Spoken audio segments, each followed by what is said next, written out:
Hello friends. तो कैसे हैं आप लोग। मैं करण आपको अपने चैनल करण चौरसिया ऑफिशियल में वेलकम करता हूं। वैसे तो अगर आपको याद हो तो हमने आपको ग्रेविटेशनल से संबंधित सारे थ्योरी पहले ही आपके साथ शेयर कर चुका है और हम चाह रहे हैं कि आपके साथ कुछ ऑब्जेक्टिव क्वेश्चन भी शेयर किया जाए, जिससे आपको ऐसा ना लगे कि कोई भी क्वेश्चन आपको कोई कठिनाई उत्पन्न कर रही हो। तो आपके गुरुत्वाकर्षण दैट मीन्स ग्रेविटेशनल से संबंधित पहला प्रश्न आपके स्क्रीन पर ये रहा। आपसे पूछा जा रहा है कि गुरुत्वाकर्षण बल दैट मीन्स ग्रेविटेशनल फोर्स का खोज किसने किया था। That means who was discover of gravitational force. इसका राइट आंसर है, वैसे तो आपका ऑप्शन दिया गया है गैलीलियो, पास्कल, न्यूटन, आर्किमिडीज। जहाँ तक गैलीलियो है ये आपका दूरबीन का खोज किया था। पास्कल जो है दाब का खोज किया था, जबकि इसका right answer option number 3 that means Newton होगा। इसी ने गुरुत्वाकर्षण बल की खोज किया था। ठीक है। इससे संबंधित अगला क्वेश्चन आपके स्क्रीन पर दिया गया है कि ब्रह्मांड के किसी दो पिंडों के बीच लगने वाले बल को हम क्या कहते हैं। यदि आपको गुरुत्वाकर्षण बल की परिभाषा याद हो तो उसके डिफिनीशन से according to the definition of gravitational force हमने आपको बतलाया था कि ब्रह्मांड के किसी दो पिंडों के बीच लगने वाले आकर्षण बल को हम गुरुत्वाकर्षण बल कहते हैं। ठीक है, दैट मीन्स ग्रेविटेशनल फोर्स। इसका right answer option number A होगा, ग्रेविटेशनल फोर्स इसका राइट आंसर है। ठीक है। ठीक इससे संबंधित आपका अगला क्वेश्चन आपसे पूछा जा रहा है कि पृथ्वी जिस बल से किसी भी पिंड को अपने केंद्र की तरफ खींचती है उस आकर्षण बल को क्या कहा जाता है। यदि आपको याद हो तो पृथ्वी जिस बल के द्वारा किसी भी पिंड को अपने केंद्र की तरफ खींचती है उसे उस पिंड अथवा वस्तु का हम गुरुत्वीय बल कहते हैं। ठीक है, उस आकर्षण बल को हम गुरुत्वीय बल कहते हैं। इसका राइट आंसर ऑप्शन नंबर 3 होगा, दैट मीन्स ग्रेविटी फोर्स। ठीक है। अगर ब्रह्मांड के किन्हीं दो पिंडों के बीच लगने वाला आकर्षण बल के बारे में पूछेगा तो उसको हम लोग गुरुत्वाकर्षण बल कहेंगे। ठीक है, लेकिन यदि पृथ्वी किसी बल जिस आकर्षण बल के द्वारा किसी पिंड अथवा वस्तु को अपने केंद्र की तरफ खींचते हैं उस पिंड अथवा वस्तु को हम गुरुत्वीय बल कहते हैं। ठीक है। उसके बाद आपसे पूछा जा रहा है अगला क्वेश्चन कि पृथ्वी के केंद्र पर स्मॉल जी दैट मीन्स गुरुत्वीय त्वरण का मान कितना होता है। तो पृथ्वी के केंद्र पर गुरुत्वीय त्वरण का मान 9.8 मीटर पर सेकेंड स्क्वायर होता है और यह एक सदिश राशि है। याद रहेगा, सदिश राशि। इसका जो एसआई यूनिट होता है मीटर प्रति सेकेंड स्क्वायर होता है, जबकि इसका डायमेंशन LT इनवर्स 2 होता है।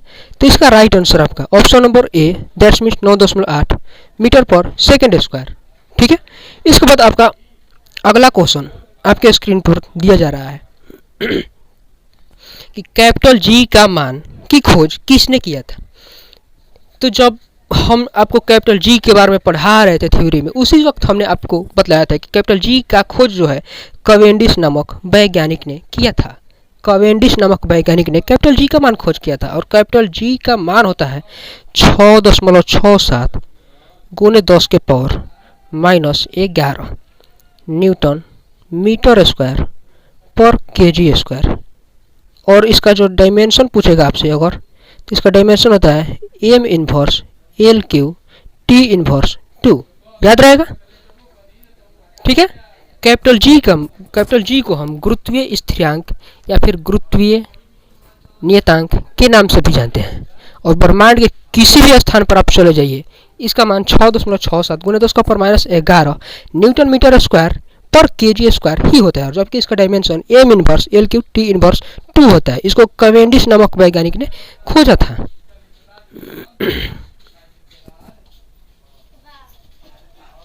ठीक इससे रिलेटेड आपका अगला क्वेश्चन आपसे पूछा जा रहा है कि पृथ्वी के सतह से ऊपर अथवा नीचे जाने पर स्मॉल g के मान पर क्या प्रभाव पड़ता है।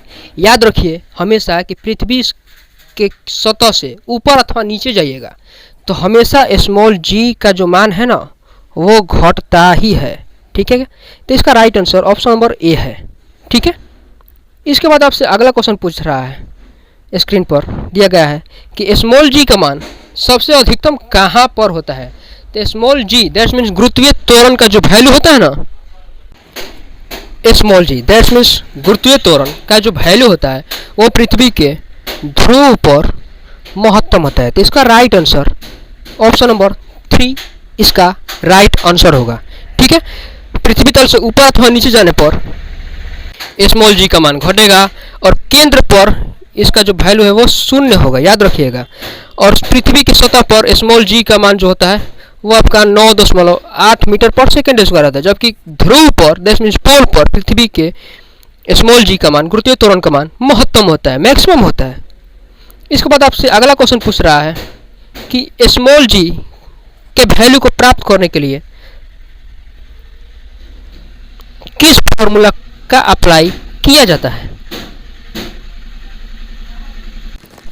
यदि आपको याद हो तो हमने आपको बताया था कि एक फॉर्मूला दिया था गुरुत्वीय त्वरण से संबंधित कि small g equal to capital G m by are square, अर्थात पृथ्वी का जो गुरुत्वीय त्वरण होता है वो गुरुत्वीय नियतांक और पृथ्वी के द्रव्यमान के गुणनफल का अनुक्रमानुपाती तथा बीच के दूरी के वर्ग के व्युत्क्रमानुपाती होता है।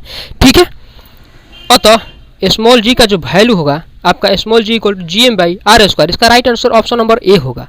ठीक है, उसके बाद आपसे अगला क्वेश्चन पूछ रहा है कि पृथ्वी जिस बल से किसी पिंड तथा वस्तु को अपने केंद्र की तरफ खींचती है उसे उस पिंड तथा वस्तु का क्या कहते हैं। भार, बल, तनाव अथवा आवेग। इसका राइट आंसर आपका भार दैट्स मीन्स वेट, याद रहेगा।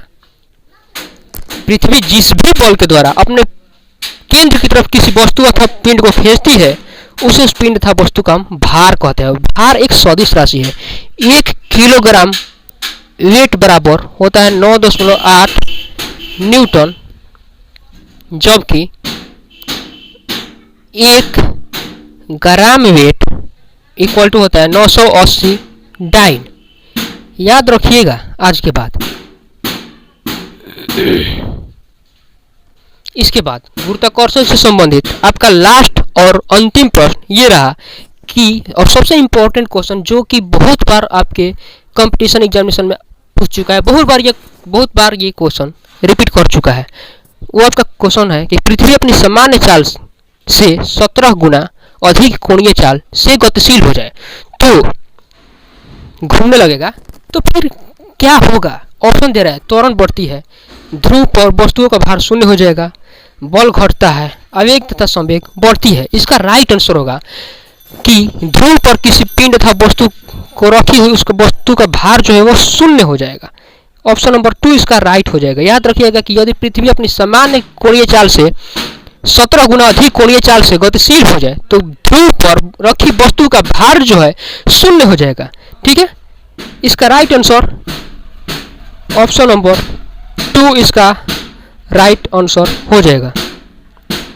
याद रहेगा दोस्तों। जय हिंद दोस्तों। यदि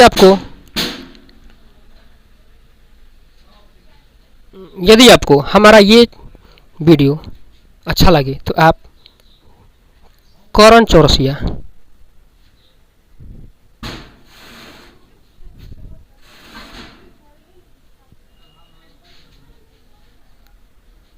ऑफिशियल